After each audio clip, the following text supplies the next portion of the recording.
हमारे लिए आज की तिलावत मुक़द्दस पौलुस रसूल का ख़त इब्रानियों के नाम, उसका 7वां बाब 1 से 3 और 15वीं से 17वीं आयत।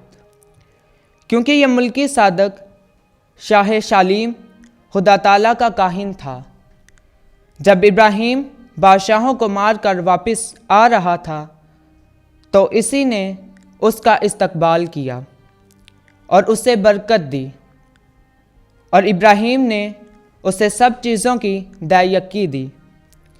बस ये अव्वल अपने नाम के मायने के मुताबिक सदाकत का बादशाह है, और फिर शाह शालीम यानी सलामती का बादशाह।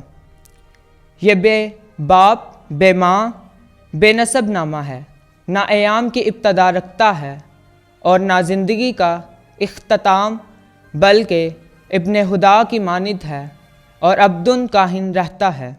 और ये साफ तर ज़ाहिर होता है कि जब मुल्की सादक की मानिद एक और काहिन मबूस होता है, जो जिस्मानी अहकाम की शरीयत के मुताबिक नहीं बल्कि गैर फ़ानी ज़िंदगी की कुदरत के मुताबिक मुकर्रर हुआ है, क्योंकि ये गवाही दी गई है कि तुम मुल्की सादक के रुतबा का दायमन काहिन है। पाकलाम के पढ़े और सुने जाने पर खुदा की बरकत हो।